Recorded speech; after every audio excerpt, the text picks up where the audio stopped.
ንዓኹም ተኸታተልቲ ናይ ዝመደብ ከመይ ትኾኑ ከመይ ኣለኹም ብዘለኹም ሰላም ጥዕና ቅሳነት ዘለዎ ግዜ ተሕልፉ ክትህሉ በዓል ሙሉእ ተስፋ ከምቲ ልሙድ ምሳኹም ዘለኹ ሃብኹም ገርአ ኩሉ ግዜ ብዘቕርበልኩም ስራሓት ጠቃሚ ሓጋዚ ኮይኑ ትረኽብዎ ክትህሉ በዓል ሙሉእ ተስፋ ከምኡ መጀመርያኹም ኮንኩም ነዚ ቪድዮታት እትርእዩ ወይ እውን ከምዚ ክትርእዩ ትደልዩ ክተስርዑ ምስ ትደልዩ እውን ፎሎው ብምግባር ሼር ብምግባር ሳብስክራይብ ብምግባር ኣብ ቀጻሊ ዝሰርሖም ቪድዮታት ብቐሊሉ ክመጽኹምን ክትርእይዎምን ስለ ትኽእሉ ከምኡ ድማ ነዚ ቻነል ንኽዓቢ ስለ ዝሕግዝ ስለዚ ላይክ ምግባር ኣይትረስዕ ደቂ ዓበይቲ ናብቲ መደብ ናይ ሎሚ ሒዘልኩም መፅአ ዘለኹ እዚ እትርእይዎ ዘለኹም ካቢነት ወይ ከዓ ናይ ክሽነ ፈርኒቸር ማለት እዩ ኣብ ጽቡቕ ኮንዲሽን ዘሎ ሓድሽ እዩ ጥራይ እንታይ እዩ ከምዚ ዓይነት ዘሎ እቲ ናትና ክሽነና ወይ ከዓ ትናትና ፈርኒቸር ምናልባት ምስቲ ናትና ሕብሪ ወይ ከዓ ኣፕግሬድ ክንገብሮ ምስ እንደሊ ሕብሪ ክንቅይረሉ ንኽእል ኣብ ክንዲ ካቢነት ምቕያር ድማ እቲ ንደልዮ ሕብሪ መሪፅና ከምቲ ንደልዮ ክንለኽዮ ንኽእል እዚ ኣለኻኺኡ ዝምልከት ዝተፈላለየ ዓይነታት ሰሪሐ ኣለኹ ቅድሚ ሕጂ ምናልባት ታብኡ ዘይረኣኹም እንድሕር ኣብ ታሕቲ ናይ ዲስክሪፕሽን ቦታ ከገድፈልኩም እየ ከምኡ እውን ተመሳሳሊ ሓሳባት ክትወስዱ እንትኽእሉ እዚ እምበኣር ከምዚ ትርእይዎ ዘለኹም ዝኾነ ምፍሕፋሕ ዘየድልዮ ወይ ከዓ እቲ ናቱ ዕንጨይቲ እቲ ኦክ ዕንጨይቲ ኮይኑ በቲ ንመርፆ ሕብሪ ድማ ክንለኽዮ ንኽእል ዝተፈላለዩ ዓይነት ሕብርታት ኣለዉ እዚ ምናልባት እቲ ላይን ወይ ከዓ ግሬይን ዝበሃል ናይቲ ካቢነት ክንርአ እንድሕር ዘይደሊና ቀዲምና ፕራይመር ክንገብሮ እምበር እቲ ከምዚ ንሪኦ ዘለና እቲ ናቱ ዝኾነ ግሪሲ ወይ ከዓ ዘይቲ መሳሊ ዝኾነ ኣብኡ እንድሕር ኣልዩ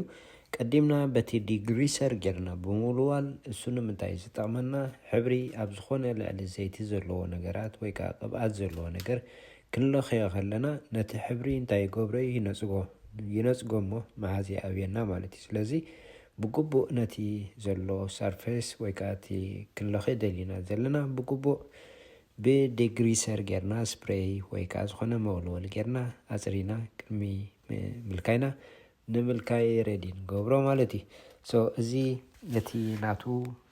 ሃርድዌር መትሓዚ ማኒልያ ክኸውን ይኽእል እዩ ሻርኔራ ክኸውን ይኽእል እዩ እሱ ብምውፃእ ድማ ነቲ ንምልካይ ይጠዕመና ምናልባት ኣለኻኽያ ብስፕሬይ ክንለኽዮ ንኽእል ወይ እውን ብራሽ ጌርና ሮለር ጌርና እውን ብኢድና ክንለኽዮ ንኽእል ኢና እዚ ሃርድዌር እዚ ምናልባት ኣብ ገሊኡ ይፈላለዩ እቲ ናቱ ብራንድ ማለት እዩ ገሊኡ ኣጃስት ክትገብሮ ኣለካ ገሊኡ ግን ኩሉ ሓደ ዓይነት ተሰይም ዝመፅእ እውን ኣሎ ማለት እዩ ምናልባት ኣብዚ እንድሕር ዘይንፈልጦ ኮይና ለበል ክንገብሮ ኣለና እቲ ማርክ ክንገብረሉ ኣለና ክንፈትሖ ከለና ኩሉ ናቱ ብቁፅሪ ጌርና ድዩ ወይ ብሽም ጌርና በቲ ንሕና ዝርዳእና ክንፅሕፈሉ ከለና ነቲ ስራሕና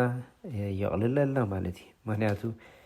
ገሊኡ ማቻ ይገብርኒ እቲ ናቱ ሂንጅ ወይ ከዓ ሻርኔራ ንብሎ ዘይክገጥመልና ይኽእል እያ ክንመልሶ ከለና ስለዚ ከም ዝነበሮ ክነብሎ እንድሕር ደሊና እተን ዝነበረን ማርክ ጌርና ብድሕሪኡ እቲ ዝደልዮን ስራሕ ፈትሕና ኣውፂና ማዕፆ ክንላትየና ንኽእል እዚ ማዕፆ ዘውፅአሉ ምክንያት ንምንታይ መሲልኩም ሕብሪ ክትለኽዮ ከለካ እቲ ጀበብ ዝብል ወይ ከዓ ክነብዕ ይኽእል ብድሕሪኡ እሱ እንድሕር ነቑይፁ ድማ ነቲ ናትካ ስራሕ ፅቡቕ ኣይኮነልካን እዩ ኣውሪትካ እቲ ማዕፆ እቲ ካልእ ግን እተን ፍሬም ጥራይ ስለ ዝልከያ ወይ ከዓ እቲ ናቱ ናይ ቅድሚት ዘሎ ናይ ማዕፆ ፍሮንት ሰን ጥራይ ስለ ዝልከያ ድማ ኣብ ውሽጢ ዘሎ ምውፃእ ኣየድልየካን እዩ ጎማ ስለ ዝሽፈን ከዓ ጎማ ሸፊን ነቲ ዘሎ ክሰርሐ ማለት እዩ ምናልባት ስፕሬይ ክትገብር ከለካ እቲ ናቱ ስፒድ ሓያል ስለ ዝኾነ ዳስት ንኸይገብረልካ ናብቲ ገዛ ፋሕ ንኸይብል ወይ ከዓ ናብቲ ንብረት ከይኣቱ ንእሽተይ እንድሕር ኮይኑ ብኖርማል ብኢደይ ክለኽዮ መሪፀ ማለት እዩ ስፕሬይ ክትለኽዮ ከለካ ግዜ ይቐልጥፈልካ ግን እቲ ዳስት ናቱ ኣብ ኩሉ ፋሕ ክብለካ ስለ ዝኽእል ብግቡእ ክሽፍኖ ኣለካ ከምኡ ድማ ነቲ ካልእ ከይበላሽወልካ ካልኣይ ስራሕ ንኸይኮነካ ከዓ ብጥንቃቐ ዝስራሕ ስለ ዝኾነ ካብ ከምኡ ብኢደይ ክለኽዮ መሪፀ እዚ ነቲ ማዕፆ ሪደ ድማ ጎማ ብምሽፋን ሮለርን እቲ ናቱ ሕብሪ ብምምፃእካ ፕራይመር ቅድም ክገብሮ ማለት እዩ ምናልባት ሳንዲ ክንገብሮ ከለና ነቲ ላዕለዋይ ክፋል ወይ ከዓ እቲ ታብ ቅድሚ ምልካይ ምጅማርና ኣፅሪና ምስ ወዳእናዮ ግሬድ ኣለዎ እቲ ናቱ መፋሕፍሒ ከምዚ ካትራቤትራ ንብሎ ናይ ዓድና ዝነበረ ስፖንጅ ኣሎ ወይ ከዓ ሶፍት ዝኾነ ወረቐት ከዓ ኣሎ ማለት እዩ። እቲ ናትና ምርጫ እቲ ናቱ ሳይዝ ይፈላለዩ ዝዓበየ ቁፅሪ ክኸውን ከሎ እቲ ዝለመፀ ይኸውን፣ ዝወሓደ ቁፅሪ ክኸውን ከሎካ እቲ ዝሓርፈፈ ይኸውን። ንኣብነት 60 80 120 ገለ ከምኡ እንዳበለ ይድይቡ ማለት እዩ። እቲ ብዙሕ ቁፅሪ ዘለዎ እቲ ፊኒሽ ወይ ከዓ ፋይናል ክንጥቀመሉ እንኽእል እዩ። እቲ ዝታሕተ ቁፅሪ ዘሎ ግሬድ ከዓ እቲ ናቱ እቲ ዝሓርፈፈ እዩ ማለት እዩ። ኣብ ናይ መፋሕፍሒ ክንጥቀም ከለና ናይ መፋሕፍሒ ዝብል ዘለኹ ገሊኡ ብስፖንጅ ዝመፅእ ኣሎ ወይ ከዓ ብወረቐት ከዓ ሳንደር ጌርና ከዓ ክንፍሕፍሖ ንኽእል ኢና ማለት እዩ። እዚ ከምዚ ክንገብር ከለና ንምንታይ ኢና እቲ ክንቅይሮ ንደሊ ሕብሪ ክንቅይሮ ንኽእል ኢና። ምናልባት ከምዚ ዓይነታት እንዳሃለዎ ከሎ ክሽነ ቦታ ናቱ ዝወስድ ወይ ከዓ ናቱ ዳይኒንግ ሩም ብድሕሪኡ እንድሕር ሃልዩና ኮይኑ ነቲ ክገፍዓልና ንደልዮ ናይ ክሽነ ቦታና ድማ ነቲ ናይ ዳይኒንግ ሩም ዘሎ መንደቕን ናይ ክሽነ ዘሎ መንደቕን ብምእላይ ኣይላንድ ወሲኽና ድዩ ወይ ከዓ ካብ ፍርቂ ብምቑራፅ ነቲ ብርሃን ናይቲ ክሽነን ስፍሓት ናይቲ ክሽነን ክነስፍሖ ንኽእል ማለት እዩ። ምናልባት ከምዚ ብዙሕ ዓይነታት ሰሪሕ ኣለዉ ዳይኒንግ ሩምን ክሽነን መንደቕ ዝተፈላለዩ ዝነበረ ንዕኡ ንምፍላይ ዝተጠቐምኩሉ ኣሰራርሓ ድማ ገሊኡ ካብ ፍርቂ ብምቑራፅ ገለ ድማ ኣይላንድ ብምስራሕ ነቲ ዝነበረ መንደቕ ብምእላይ ነቲ ክሽነ ከም ዝሰፍሕ ምግባር ማለት እዩ። ዝበዝሕ ግዜ ኣብ ገዛ ምግዛእ ወይ ከዓ ገዛ ክንርኢ ከለና እንሪኦ ነገራት እንድሕር ሃልዩ ከም ዝመስለኒ ዝኾነ ኮይኑ ማለት ኩሉ ሰብ እውን ኣብ ገዛ እቲ ዝበዝሐ እንጥቀመሉ ክሳብ ዝኾነ ማለት እዩ። ሰብ ዝርኢ እንታይ ክሽነ ባዝሩም እዚአን ተንቀዳሞት ነገራት እየን ማለት እዩ። ክሳብ ክንደይ ሰፊሒት ባዝሩሞም ክንደይ ገጅፊት ክሽነ ዝተሰርሐ ዘይተሰርሐ ዓይንና ቅድም ኢልና ንሪአን ንሰን እየን ማለት እዩ። ምክንያቱ እቲ መዓልታዊ ንጥቀመሉ ክስታይና ስለዝኾነ ማለት እዩ። ምናልባት እዚ ግን እቲ ኣብ ምግዛእ እሱ ክድርተና ኣይግባእን። ምክንያቱ ዝበዝሕ ግዜ ዝኾነ ሰብ ገዛ ዝገዝእ እቲ ኣቀማምጣ ናይቲ ገዛ ዝፀንሑ በቲ ናቱ ስታይል ወይ ከዓ በቲ ንሱ ዝምነዮ ዝብህጎ ስለ ዘይኮነ እንታይ ዝኸውን ዋላ እቲ ፊኒሽ ኮምፕሊት ዝኾነ ገዛ ግዛእዮ በቲ ናትካ ስታይል ክትሰርሐ ኢኻ ትደሊ። ናትካ ስታይል ክንብል ከለና እስኻ ትደልዮ ወይ ከዓ ናትካ ዲዛይር ዝነበረ ሕልምኻ ገዛኻ ክትገብሮ ትደሊ ስለዝኾነ እንታይ ይኸውን ሽዑ ፈንጢሕካ ነቲ ዘለውን በቲ ናትካ ትደልዮ ክተስርሖ ትደሊ ማለት እዩ። እቲ ቀንዲ ኮንሰርን ናትና ኣብ ምንታይ ክኸውን ይግባእ እቲ ናትና ኤርያ ዚፕኮድ ወይ ከዓ እቲ ስኩል ዲስትሪክት ዝበሃል ኣብ ከመይ ቦታ እዩ ክንርኢ ይግባአና። ምክንያቱ እቲ ቀንዲ ውሳኒ ናይ ገዛ ኣብ እቲ ንገዝኦ ከባቢ ካብ ትራንስፖርቴሽን ቀረባ ድዩ፣ ሾፒንግ ሰንተር ኣብ ጥቕኡ ኣሎ ዶ፣ ትራንስፖርቴሽን ኣለዎ ዶ፣ ስኩል ዲስትሪክት ናይ ትምህርቲ ከመይ እዩ፣ ክራይም ካብ ክራይም ከነፃሊቲ ከባቢ ኣብቲ ከባቢ ዝተሸጠ ገዛውቲ ንዕኡ ዝመስል ከምኡ ሳይዝ ዘለዎ ብክንደይ ተሸይጡ ኩሉ ግዜ ዘርእየና ኣብቲ ዌብሳይት እንደልየሉ ኣብኡ የርእየና እዩ ማለት እዩ። ገዛ ከምዚ ደልየ ወይ ከዓ ከምዚ ረኺበ ኢልካ ጥራይ በቲ እስኻ ድረኣኻዮን ወይ ከዓ ትደልዮን ጥራይ ዋጋ ምትማን ዘይኮነ ኣብቲ ከባቢ እንታይ ይሽየጥ ኣሎ፣ ኣብቲ እንገዝኦ ዘለና ከባቢ ኸ እንታይ ጥቕሚ ኣለዎ ማለት እዩ። ነዚ ብምርኣይና እምበር ገዛ ክንገዝእ ዝግባአና እምበረይ በቲ ኣሰራርሕኡ ወይ ከዓ በቲ ፅባቐ ናይቲ ገዛ ክኸውን የብሉን ማለት እዩ። ምናልባት ፅባሕ ንግሆ ዋጋ ሸሓት ገዚእናዮ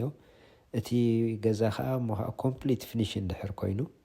እቲ ዚፕ ኮድ ናቱ ማለት እቲ ናቱ ኤርያ ስኩል ዲስትሪክት ኤርያ ናቱ እንድሕር ፅቡቅ ዘይኮይኑ ናይ ክራይም ቦታ እንድሕር ኮይኑ ትራንስፖርቴሽን እንድሕር ዘይብሉ ሾፒንግ ሰንተር ኣብ ጥቕኡ ኣብ ከባቢኡ ርሕቕ ዝበለ እንድሕር ኮይኑ እንታይ ክኸውን መሲልኩም እቲ ንሕና ደሊናዮ ብሂግናዮ ገዚእናዮ ዘለና ቦታ ክንሸጦ ኣብ ንደልየሉ ግዜ ክነካርዮ ኣብ ንደልየሉ ግዜ እንታይ ይኸውን ትቫሊ ናቱ ቁሩብ ካሕስየና ይኽእል እዩ ማለት እዩ። ምክንያቱ ክነካርዮ ብናሓስብ መኪና ዘይዝውር ሰብ እንድሕር ኮይኑ ትራንስፖርቴሽን ኣብ ጥቕኡ ዘሎ ይደሊ፣ ሾፒንግ ሰንተር ኣብ ጥቕኡ ዘሎ ይደሊ፣ ከምኡ እቲ ትምህርቱ ደቂቁ ከምህር ዝደሊ ድማ እቲ ከባቢ ናይ ትምህርቱ ከመይ ከም ዘሎ ክርየ ይደሊ ማለት እዩ። ስለዚ ከምዚ ኢታት እዩ እቲ ቀንዲ ወሳኒ እምበረይ እቲ ገዛ ፊኒሽ ኮይኑ ድዩ ኣይኮነን ብዙሕ ክሳያ የብሉን ማለት እዩ። በቲ ንስኹም ትደልይዎ ድማ ጥራይ ክሳብ እቲ ስኩል ዲስትሪክት ፅቡቕ ይኹነልኩም እምበረ እቲ ኣብቲ ውሽጢ ገዛ ዝፀናሐኩም ግዜ የህብኩም ከምቲ ትደልይዎ ክትቅይርዎ ትኽእሉ ኢኹም ማለት እዩ። ስለዚ ብከምዚ እውን ብዛዕባ ናይ ሪል ስቴት ብዙሕ ነገራት ምስ ሪል ስቴት ዝሰርሑ ኣሕዋትና ኮነ ብዛዕባ ናይ ሞርጌጅ ዘለቅሑ ሎን ኦፊሰራት ዝገበርናዮ ዕላል ጥራሕ ዘይኮነኻ ኢንፎርሜሽን ዝሃቡና ሓበሬታታት ብዙሕ ኣሎ። ኣብዚ ቪድዮ ኣብዚ ቻነል ብምእታው ክትረኽብዎ ትኽእሉ ኢኹም ተስፋ ይገብር። ኣብ ሓፂር ግዜ ድማ ከምቲ ናይ ቀደም ንገብሮ ነበርና ተመሊስና ሓድሽ ምዝ ናይ ሕጂ ዘሎ ኩነታት ድማ ሓበሬታ ኢንፎርሜሽን ሓድሽ ክህልዎም ይኽእል ዝብል ሓሳብ ኣለኒ። ከምኡ ምስ ግዜኦም ርኢና ድማ ፀዊዕና ድማ ኢንፎርሜሽን ክህቡና ናባኹም ሸር ክገብረልኩም እዮ ማለት እዩ። ምክንያቱ ሓበሬታ ኩሉ ግዜ ኣብ ገዛ ምግዛእ ብፍላይ ኣብ ሰዓት እዚ እቲ ዋጋ ኢንተረስት ላዕሊ ኸይዲ ስለ ዘሎ ዝበዝሕ ሰብ እንታይ ኮይኑ ምግዛእ ጠጠው ኢሉ ኣሎ ማለት እዩ። ኣብ ከምዚ ኩነታት ድማ ከምዚ ክኸውን ከሎ እቲ ዝሽየጥ ኮፍ ብል እቲ ዝገዝእ ኮፍ ብል ማለት እዩ። ኣብ ኩሉ ዝፅበዮ ዘሎ እምበር እቲ ኢንተረስት ክጎድል እሞ ኢንተረስት ምስ ጎደለሉ ገዛ ክገዝእ ኣብዚ ሕጂ ክንሪኦ ዘለና ምናልባት እቲ ቀረብን እቲ ጠለብን በበይኑ ክፈላለ ይኽእል እዩ። እቲ ደማንድ ወይ ከዓ እቲ ጠለብ ንብሎ ንሕና እንድሕር ገዛኢ እንድሕር በዚሑ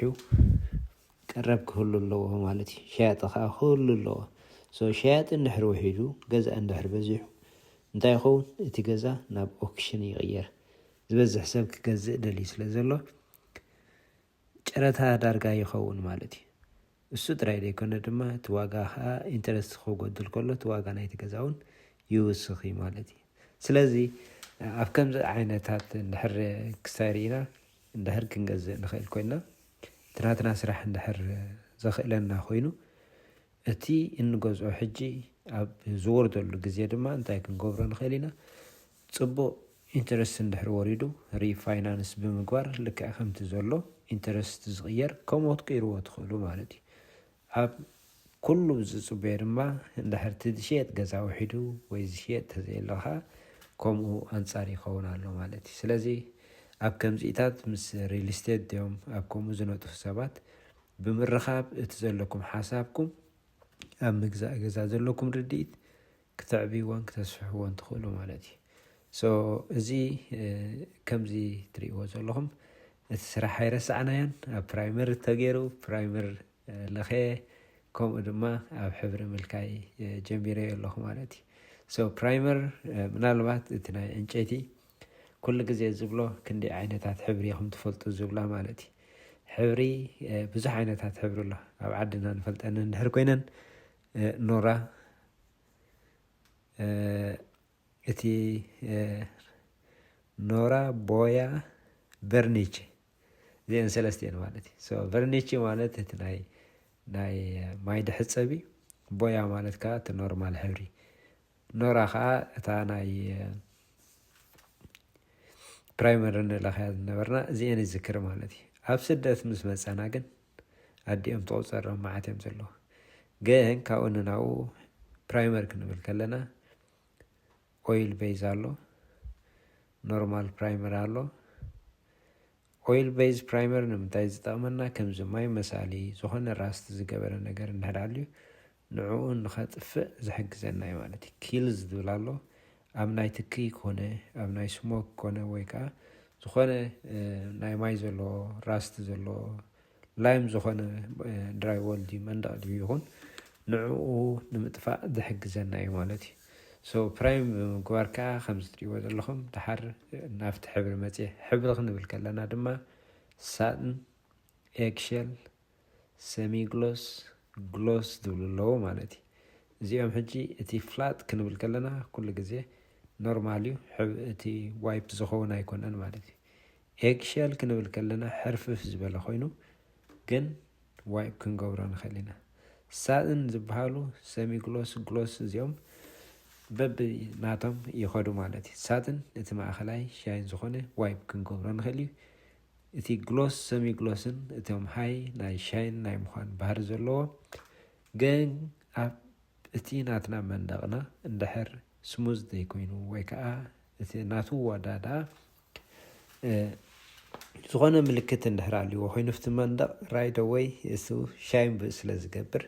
ነቲ ዘሎ ናይ መንደቕ ፀገማት የርእየካ እዩ ማለት እዩ ስለዚ ክለከይ ንመርፀሉ ኩነታት ኣብ ዝተፈላለየ ክኸውን ይኽእል እዩ እዚ ዘለኸዮ ዘለኹ እምበር ሳጥን ዝብል ፊኒሽ ዘለዎ ኮይኑ ለማፅዩ ዋይፕ ከዓ ክንገብሮ ንኽእል ኢና ማለት እዩ ካልእ እቲ ናይ ማዕፆ ክንለኸዮ ንኽእል እውን ሳጥን ክንለኸዮ ንኽእል ኢና ሰሚ ግሎስ ክንለኸዮ ንኽእል ኢና ግሎስ ክንለኸዮ ንኽእል ኢና ማለት እዩ ሶ ናብ ፕላስቲክ ስለ ዝቕየር እቲ ዋይፕ ስለ ዝኾንካ ፀገም የብሉን ዝበዝሕ ግዜ ሰሚ ግሎስ ኣብ ምንታይ ዝልከ እንድሕር ኢልና ኣብ ባዝሩም ኣብ ክሽነ እዚ ከምኡ ክልከ ይኽእል እዩ ማለት እዩ ሶ ምናልባት እቲ ናቱ እዚ ሳጥን እውን ከምኡ ማለት እዩ ምክንያቱ ንምንታይ ኢና ከምኡ ንለኸዮ ሃፋ ስለ ዝገብር ሻወር ክንወስድ ከለና ናይ ባዝሩምና እታ ሃፋ ድማ ናፍቲ ሲሊን ናፍቲ መንደቕ ኮፍ ስለ ዝብል እቲ ዛዕዛዕታት ኢና ንብሎ እሱ ሕጂ ነቲ ድራይወል እንድሕር ፍላት ኮይኑ እቲ ሕብሪ ኖርማል ክስሕቦ ይኽእል እዩ ማለት እዩ ሰሚግሎስ ሳጥን እንድሕር ኮይኖም ግን ናይ ጎማ ባህሪ ስለ ዘለዎም ዝተለኸየ እቲ ማይ ዝኸይድ ንውሽጢ ከኣቱ ይክእልኒ ኣብቲ ሕብሪ ጥራይ ኮፍ ኢሉ ጠጠው ኢሉ ኮፍ ይብል ማለት እዩ እሱ ንሲሊን ንመንደቕ ንለኸዮ ማለት እዩ ምናልባት ናይ ባዝሩም ካብ ተዘራረብና ኣብ ባዝሩም ንፋስ መስሓቢት እንድሕር ዘይብሉ እቲ ናይ ፌን ንብሎ ከምኡ እንተዘይብሉ ኮይኑ ፊኒስትራ እንተዘይብሉ ኮይኑ ኣብ ሻወር እንወስደሉ እቲ ስቲም ሃፋ ዝገብር ናፍቲ መንደቕ ወይ ናፍቲ ሳሎን ናፍቲ ሲሊን ይኣቱ እሞ ጠጠው ብምባል እንታይ ይፈጥረልና ሞልድ ይፈጥረልና ጨና ይገብር ማለት እዩ ሞልድ እንድሕር ገይሩ ሓደገኛ እዩ ጨና ከዓ ይገብረልና ማለት እዩ ነዚ ንኽነጥፍእ ግን እንታይ ክንገብር ኣለና እቲ ፋን ክህልወና ኣለዎ ምናልባት ብርቱዕ ድምፂ ስለ ዘለዎ ኣይንውልዖን ኢና እምበር ኣለና ትብሉ ክትህሉ ትኽእል ኢኹም እቲ ብርቱዕ ድምፂ ዝገብር ትሑት ዝኾነ ድምፂ ዘለዎ ኣሎ ከምኡ ክትገዝኡ ከለኹም እቲ ምርጫኹም ሪኢኹም ክትገዝኡ ኣለኩም ማለት እዩ ምክንያቱ እቲ ዋጋ ዝኸብር ወይ ከዓ እቲ ዋግኡ ዝፈላለ ንምንታይ መሲልኩም ከምዚ ዓይነታት ናይ ፋን ናይ ንፋስ መስሓቢ እቲ ድምፂ ዘለዎን ድምፂ ዘይብሉን ክሳብ ክንደይ ድምፂ ከም ዘለዎ ይሕብረና እዩ ማለት እዩ እቲ ውሑድ ድምፂ ዘለዎ ክትገዝኡ ከለኹም ኣይርብሸኩም እዩ ማለት እዩ ወይ ከዓ ነናተን ስዊች መወልዒ ብምግባር ድማ ኣብ ሻወር ትወስድሉ ግዜ ጥራይ ነታ ፋን ትውልዕዋ ማለት እዩ ምናልባት ዝበዝሕ ግዜ ክልቲኡ መብራህትን እቲ ፋንን ብሓንሳብ ይመፅእ እዩ እሱ ዝተገብረሉ ምክንያት ድማ ሰብ ረሲዕዎ ነቲ ፋን ከይወልዐ ላይ ጥራይ ወሊዑ ስእ ከይብል እሞ እቲ ማይ ከዓ ናብኡ ጠጠው ከይብል ከየበላሹ ማለት እዩ ከምኡ ብምግባር ከዓ ነቲ ናይ ንፋስ ክስሕብዎ ክትጥቀምሉ እንትኽእል ኢኹም ኣብ ክሽነና ንመለስ እዚ ልክዕ ከም ትሪእዎ ዘለኹም ተኣልዩ ልክዕ ሕብሪ ኣብ መልካየ ዘለኹ ምናልባት ከምዚ ኮይኑ እቲ ናትኩም ካውነር ቶፕ ኤምዲኤፍ እንድሕር ኣልዩ ኤምዲኤፍ ክንብል ከለና እቲ ዕንጨይቲ ወይ ከዓ ላምኔት ፎርማይካ ንበሎ ከምኡ እንድሕር ኣልዩኩም ኮይኑ እሞ ኣብ ግሬት ክትገብርዎ ትደልዩ እንድሕር ኮንኩም ከዓ እንታይ ናብ ማርሞ እውን ክትቀይርዎ ትኽእሉ ኢኹም ከም ዘለዎ ታሕተዋይ ክፋል ከይተንከፍኩም ማርሞ ብምዕቃን እሱ ከምቲ ትደልዩ ዓይነት ማርሞ ብምርኣይ ክትቀይርዎ ትኽእሉ ማለት እዩ እቲ ናትኩም ነቲ ናይ ቀደም ዝነበረ ካውነር ቶፕ ተኣልዩ ልክዕ ብኡ ሳይዝ ተሰሪሕዎ ክቕየር ይከኣል ማለት እዩ ኣብዚ ንምቕያር ዝግበር እንድሕር ኣልዩ ኮይኑ እቲ ትመርፅዎ ቦታ ኬትኩም ኣብ ናይ ማርሞ ዝሽየጦ ክሽነ ዝሽየጦ ቦታ ኣብኡ ብምኻድ ዓቐን ባዕሎም ይወስድዎ ዓቐን ወሲዶም ድማ ልክ እቲ ናቱ ሳይዝ ሬዲ ምስ ገበሩ ድማ ባዕሎም መፅኦም ኢንስታል ገብሩልኩም ማለት እዩ ሶ ከምኡ ጌርኩም አፕግሬድ ክትገብርዎ ትኽእሉ ኢኹም ናይ ማርሞ ከዓ እሱ ማለት እዩ ባክ ስፕላሽ ዝበሃል ኣሎ ባክ ስፕላሽ ማለት ከዓ ኣብ መንጎ ናይ ታሕተዋይ ኣብ መንጎ ካውነርቶፕን ኣብ መንጎ እቲ ናይ ላዕለዋይ ካብነትን ዘሎ መንደቕ እቲ ማርሞ አይሚን ሞዛይክ ንብሎ እሱ ባክ ስፕላሽ ይበሃል ማለት እዩ ባክ ስፕላሽ ከዓ ወይ ከዓ እቲ ዳማ ዶ ንበሎ ከምቲ ናይ ዓድና እሱ ቲንሴት ዝበሃል ኣለዎ መላገቢ ቲንሴት ጌርካ ድማ ይላገብ ማለት እዩ ብዛዕባ ከምዚ ዝስራሕ ከሎ ቪድዮታት ኣብኡ ኣቲኹም ኩሉ እቲ ናቱ ክትሪእዎን ክተብልዎን ትኽእሉ ኢኹም ማለት እዩ ሶ እዚ ከምዚ ጌርኩም እቲ ናትኩም ናይ ሕብሪ ምቕያር እምበር ነቲ ናይቲ ገዛ ወይ ከዓ ናይቲ ገዛ ዘሎ ብርሃን ክትቅይርዎ ትኽእሉ እቲ ሓሳብ ናይ ርእስና እውን ኩሉ ግዜ ሓደ ዓይነት ክንሪኦ ከለና ቅይር ዝበለ ነቲ መንፈስና እውን ከም ዝተቐየረ የርእየና እዩ ማለት እዩ ክንቅይር ከለና ዝበዝሕ ግዜ ምናልባት ሓድሽ አፕግሬድ ክንገብር ከለና ተመሳሳሊ ከምቲ ናይ ቀደም ዝነበረ ተዘይገበርናዮ ይምረፅ ምክንያቱ ሓደ ዓይነት ከምኡ እንድሕር ጌርናዮ ኣብቲ ማይንድ ሴት ናትና ዝተቐየረ ኮይኑ ኣይስማዓናን እዩ ማለት እዩ ምክንያቱ ናይ ቀደም ዝነበረ ከምኡ እዩ ሓድሽ ዘለካ ከምኡ እንድሕር ኮይኑ ለውጢ ኣይረኣየካን እዩ ማለት እዩ ሶ አፕግሬድ ክትገብርዎ ከለኹም ካብቲ ናይ ቀደም ዝነበረ ፍልይ እንድሕር ኢሉ ክትሪኦ ከለካ ከም ዝተቐየረ ማይንድ ሴት ናትካ ይኣመን ማለት እዩ ሶ እዚ እምበር ከምዚ እንዳገበርና ናይ ክሽነ ብፍላይ ኣብ ክሽነ ዝሰራሕኩም ስራሓት ብዙሓት ዓይነታት ክሽነ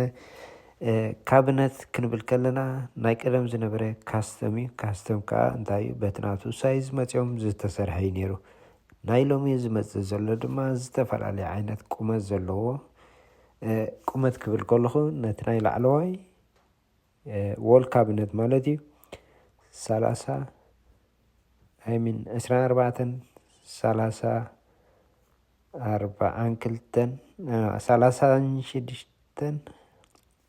42 ኣሎ ማለት እዩ ሶ እቲ ቁመት ናቱ ናይቲ ካቢነትና ክሳብ ክንዶ ቁመት ዘለዎ ኣሎ እቲ ሲሊን ናትና ኣትሊስት 8 ፊት እንድሕር ኮይኑ ከምዚ ዓይነታት ሳይዝ ፊት ክገብረልና ይኽእል እዩ ሓፂር እንድሕር ኮይኑ እቲ ሲሊን ግን ምናልባት እቲ ዝሓፀረ ክንጥቀም ንኽእል ኢና ናይ 30 ወይ ከዓ ናይ 30 ተኮይኑ ፅቡቅ 24 ከዓ ክሓፅረኩም እምበር እያ ሶ እዚ ከምዚ ጌርኩም ድማ ነቲ ቁመት ዘለዎ ክትጥቀሙ ከለኹም ሞር ስፔስ እንድሕር ንእሽተይ ኮይኑ ዝስማዓና ኮይኑ ተኽሽነ እቲ ናቱ ካቢነት ዝነውሖ ብምግባር ዝበዝሐ ኣቑሑት ክንጥቀመሉ ንኽእል ኢና ማለት እዩ ሶ ንእሽተይ ነገር የለን እቲ ተሓሳስባና እንድሕር ዕቢናዮ እታ ንእሽተይ ኮይና ዝስማዓና ናይ ገዛና ኣስፊሕና ክንሰርሓ ንኽእል ኢና ማለት እዩ እምበር ከምዚ ጌርና እቲ ንደልዮ ስራሓት ክንሰርሖ ንኽእል ኢና ካልእ ዓይነታት ስራሓት ናይ ቤዝመንት ናይ መኪና ጋራጅ ዝነበረ ዝስራሕኮ ቪድዮ ኣብኡ ኣሎ ብታሕቲ ኣብኡ ብምእታው ክትሪእዎ ትኽእሉ ኢኹም ኣብ ቀፃሊ ብካልእ ስራሕ ክሳብ ዝመፀኩም ሰላም ወሰናይ በቢ ዘለኹምዎ ሰላም ቅነ